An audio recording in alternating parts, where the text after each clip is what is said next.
everyone, this is Juan speaking, and I'm the developer of fuzzylite, a fuzzy logic control library in C++. Technology has been great for the past 20 years, to the point that I can safely assume that you have a mobile phone, you probably prepare rice in a rice cooker, surely you have prepared to take a lift over taking the stairs, and hopefully you have vacuumed your place at least once this year. Moreover, you have surely played video games in your lifetime. Perhaps you have done your own laundry. You know what a digital camera is, even if it is bundled in your phone. And probably you like to take long, perfectly hot showers as much as I do. Perhaps you have heard of Google's efforts towards a self-driving car. And definitely you have watched tons of movies, and being in New Zealand, it is compulsory to have watched Lord of the Rings. Also, you should know that most of them, if not all of them, use fuzzy logic control in one way or another. There are over 50,000 patents involving fuzzy logic control. Over $10 billion in product sales using fuzzy logic control, and I'm only talking about a single product, which is a blood pressure monitor. Now, the profits of the industry using fuzzy logic control are estimated in the billions of dollars. And the whole idea of fuzzy logic control started like 50 years ago or so. And can you possibly believe that state-of-the-art fuzzy logic control libraries have strong limitations even nowadays? Take for example MATLAB and its fuzzy logic toolbox. The last time I checked, you had to pay several thousands of dollars for both of them, as they are sold separately. And on top of that, you have to put up with one of the most horrible programming languages that have been ever made. Octave and its fuzzy logic toolkit, unfortunately they're doing the best they can to mimic MATLAB, but they're doing so with an open source GPL license, which might prove restrictive for closed source commercial applications. The people from JFuzz Logic have made some unfortunate design choices along the way, and as for the other libraries, I have not seen one that is worth taking a look at. Therefore you can see why I started fuzzylite in the first place. To be a free and open source project with a commercial friendly license, I like to think that I have made mostly fortunate design choices.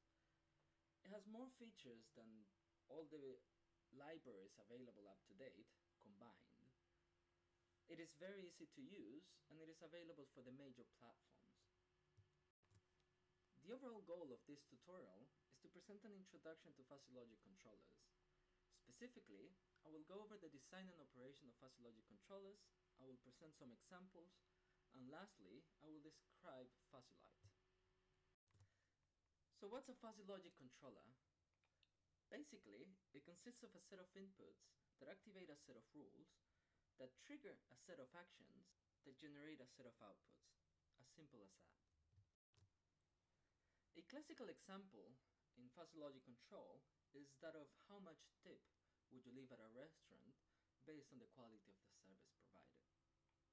To model this, we have a fuzzy logic controller that takes as an input the quality of the service. It generates the tip, exactly how much tip you're going to leave, based on a set of rules that are just common sense. I mean, if the service is poor, then the tip is going to be cheap. And if the service is great, then the tip is going to be generous. Having said that, the quality of service is a linguistic variable whose range goes between 0 and 10, and it is divided in 3 overlapping terms, namely poor, good, and great. Thus, if you rank the quality of service as 2.5, the term associated to that is poor.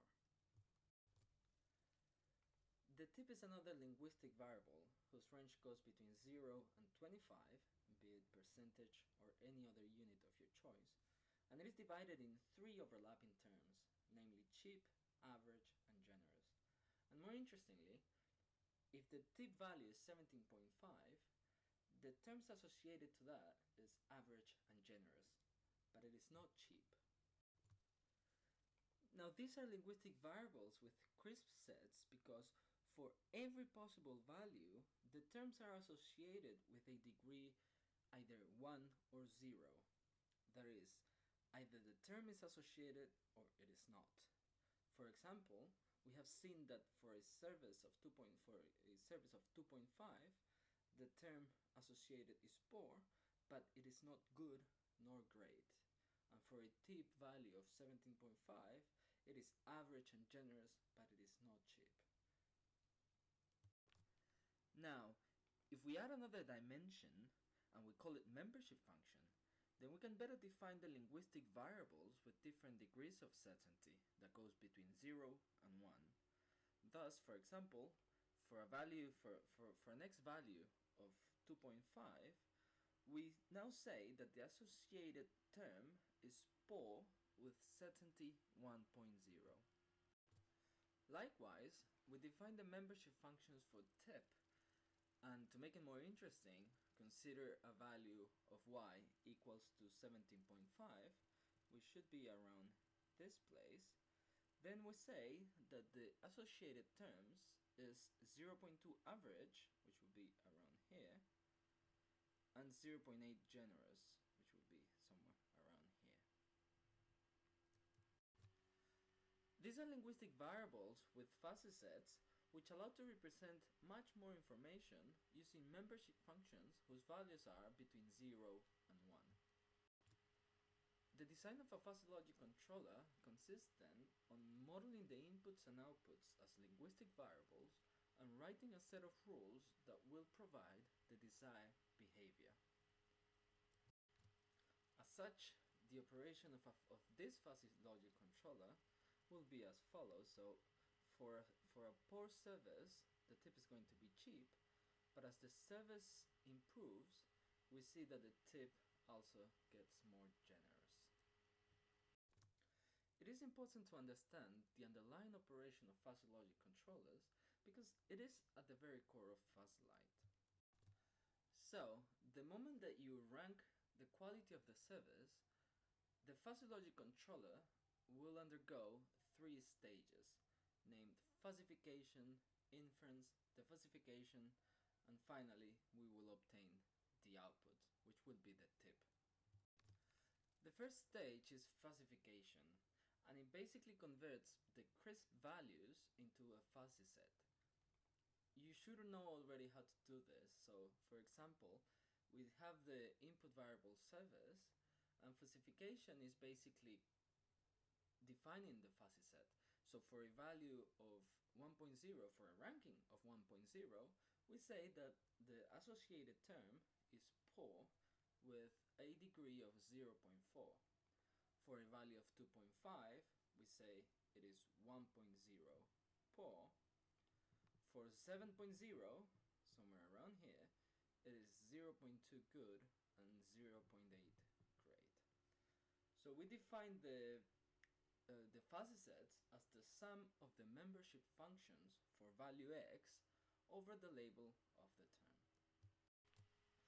The next step is inference, which activates the rules to generate fuzzy outputs. So having the fuzzy inputs from the previous stage, we work first on activating the antecedents, then we modify the consequence of each rule, and finally we accumulate the whole thing together to obtain our fuzzy outputs. The first step is the activation of the antecedents, and considering the example that we have worked so far, taking an input value of 2.5 for the service, we assign the values from the membership functions to each of their corresponding propositions, and ultimately we will have an activation degree for each antecedent. Now, considering the more interesting case of an input value of 7.0 for the quality of service, we assign 0.0 to the proposition service is poor, 0.2 to the proposition service is good, and 0.8 to the proposition service is great. The next step is the modification of the consequence. So using the activation degrees we have computed before, we multiply them with the linguistic linguistic terms in each of the consequence using an activation operator, which is some sort of fuzzy multiplication, if you will, but it is formally known as a t-norm. For example, if we multiply 1.0 with the linguistic term cheap, we get the linguistic term exactly as it is. Whereas as we multiply 0.0 times average, we get nothing, and 0.0 times generous, we get nothing either. Now, if we make it more interesting, say the multiplication of 0.0 cheap, 0.2 times average, and 0.8 times generous, we will get the following, provided that we define the fuzzy multiplication, or the activation operator in this case, as the minimum between any two possible values. So we say 0.0 times cheap, the minimum will be 0 all throughout. Now 0.2 times average will be the minimum as soon as we reach 0.2, where it becomes the new minimum. It goes all the way until it goes down. And lastly, 0.8 times generous, using the minimum as an activation operator, we will get every possible value until we reach 0.8, and then we get the rest of the values. Now, if we define the fuzzy multiplication, or the activation operator in this case, as a proper multiplication as we know it, then what we're doing is basically we're scaling the membership functions to the activation degrees. So 0.0 cheap would be still 0. 0.2 average, you see that we have scaled a linguistic term to 0.2, and likewise we have scaled the linguistic term generous to 0.8. The last step is the accumulation of the consequence. So we're going to sum up everything, and considering the more interesting case for a quality of service ranked as 7.0, then the first step we have performed is the activation of the antecedents, which we already got. Then we use those activation degrees to multiply them with the linguistic terms of the consequence. And now what we want to do is we want to accumulate all together. And we're going to do this by using some sort of fuzzy sum, if you will. In this case, we name it accumulation operator, which is formally known as an S norm, or some other people may argue that is called a TICO norm. Now recall the examples that we went through before, the modification of the consequence. What we want to do is to sum each of these terms. So let's start with the left one first. And we're going to define the fuzzy sum, or the accumulation operator, as the maximum between any two values. So look at the shape we have, and it's sort of choosing the maximum between any two possible values of this term. So the maximum will be this one, and the maximum will be this one, until we get the rest of it. Now, if the other case that we can also do is define the accumulation operator as a proper sum, as we know it, 1 plus 1 equals 2. So in this case, we will have the sum between this one is 0, 0 plus this one will give me this one, and then here we sum this value with this value, which will give us some sort of continuation here, as it does. This is the end of the inference stage, and now the question is, what do we do with these shapes, which are actually fuzzy numbers? How do we make sense out of them? And the answer to that lies in the diffusification stage. The diffusification stage converts fuzzy outputs into crisp values.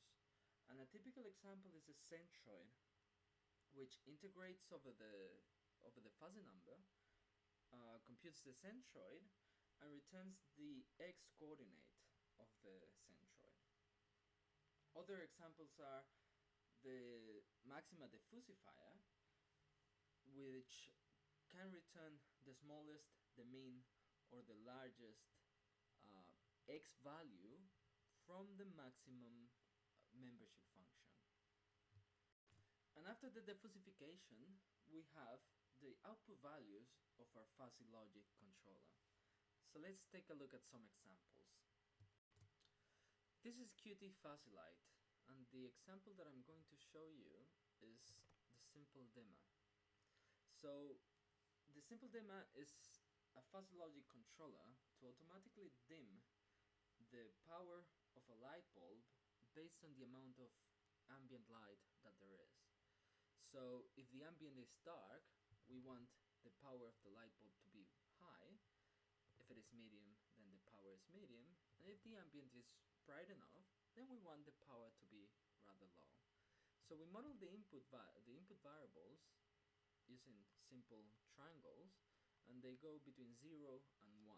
And you can think of this as the values that you obtain from a light sensor. Now the power of the bulb, of the light bulb, is modeled again using triangles, and it goes between 0 and 1. Now if we go to the control tab, then we can actually play with the fuzzy logic controller. So as I move the slider, you can see the different rules activating to different degrees as the ambient becomes brighter. Now these activation degrees are shown as the strength and also in colors with different shades of green. And on the side of the power of the output variable, you can see this green shape is the accumulation of the outputs that we have defined before, and this line is the result of the diffusifier, which is given by the centroid, and it follows the small circle that indicates the centroid of the shape. So you can see how it all works together. Now another way of viewing this is as an output view.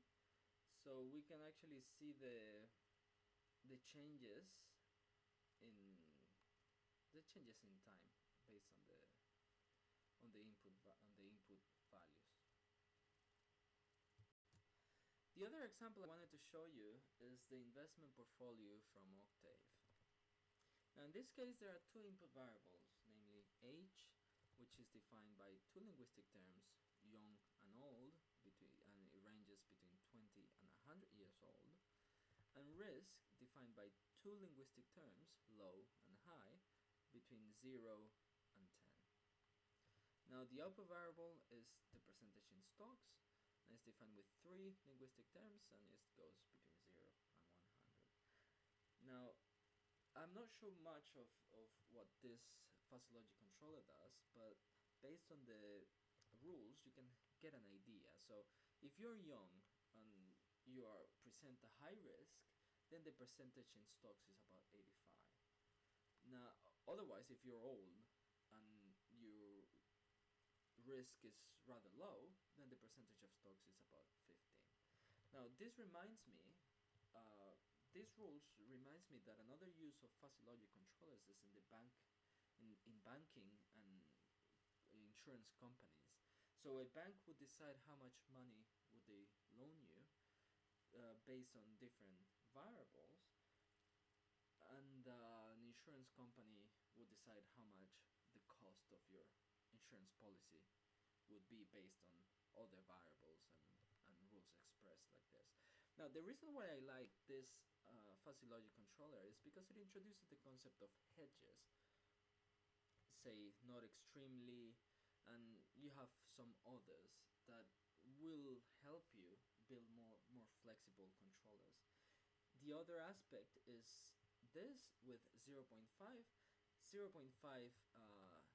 determines the weight of the rule, the importance of the rule. So in this case, these two rules will have the importance as the previous two. Another important thing to mention here is the use of the T norm, S norm, and the activation operator, which we have defined before. The activation operator, you already know it. But T norm and S norm in these cases, the T norm is for the it defines the operation of the connective and the S norm defines that of the connective OR. In fuzzylite, you are currently enforced to, as of version 3.1, you are enforced to select either, to select both of them, the T norm and S norm, even if you do not have a connective in your rules. However, that will change in version 4. Now, going to the control tab, you can play with the fuzzy logic controller again and see how it operates and how the different rules activate and the accumulation of the outputs happen. But another way of seeing this is using the surface 2D, which will create a map of the output values of the percentage in stocks based on the inputs, or on the different possible values for the input variables. So in this case we generate the map, and you can see that as the age is older and this one would be the risk, as the risk is smaller, you get a more yellowish output value, a smaller value in other words, and red otherwise. You can also remove the contours or add more contours as you please, and you can of course save that image as you want.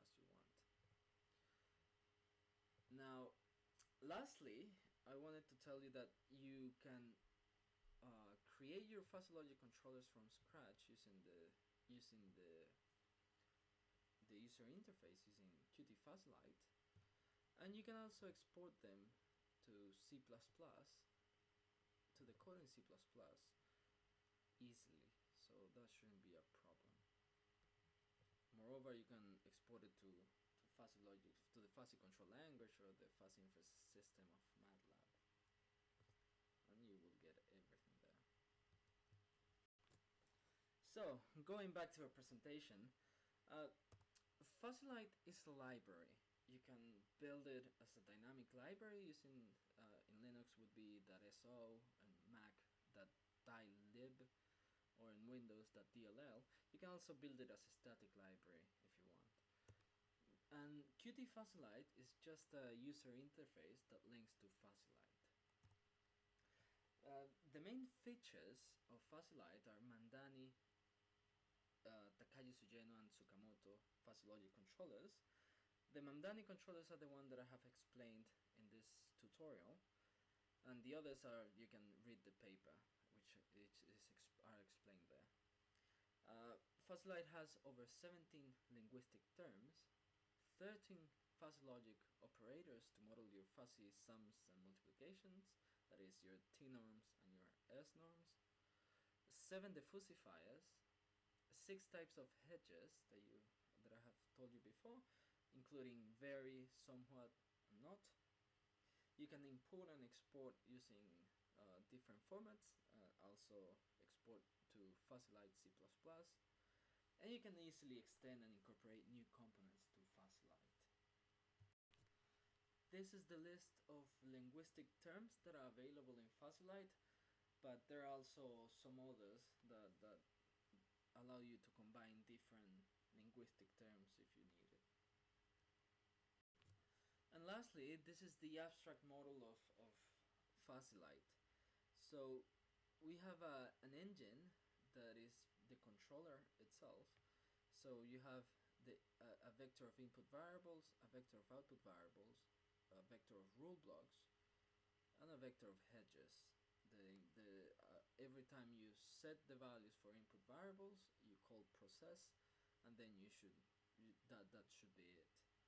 The input variables have an input value that is a type scalar that can be defined as a float or as a double, and a list of terms, and a vector of terms. Now the rule block contains the rules for the fuzzy logic controller.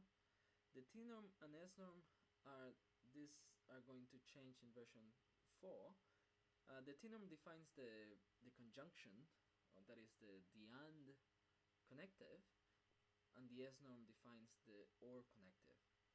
This is the activation operator, and fire rules triggers all the inference process together with all the inference process. Lastly, the output variable also has a vector of terms, an accumulated output, which we have defined before, a diffusifier, and a wrapper called diffusify, which makes the diffusifier diffusify the output, the accumulated output. Now, as conclusions and future work, well, we have shown that fuzzy logic controllers are a very powerful alternative to traditional control algorithms. They are very easy to design and operate, and also to maintain over time. And there are several algorithms to tune fuzzy logic controllers to improve their performance. However, it is important, very important, to recognize when it is useful to utilize fuzzy logic controllers. Because if you take a look at the example that we have shown so far, you can easily model this behavior using a simple function from the ramp term. Now, this function will be far more computationally cheaper than using a fuzzy logic controller. As for future work, I expect to incorporate type 2 fuzzy logic controllers, which include uncertainty on the membership functions, develop the adaptive neurofuzzy inference system, which includes neural networks and fuzzy systems, and the fuzzy C-means clustering algorithms. But there are still many more things to do. Well, I hope that you have enjoyed this tutorial, and if you have enough resources, please consider supporting fuzzylite with a donation. All the money goes strictly to the development of fuzzylite, and I am currently working on a Java version which I expect to release early 2014, but your donation would make an important difference. Thank you very much.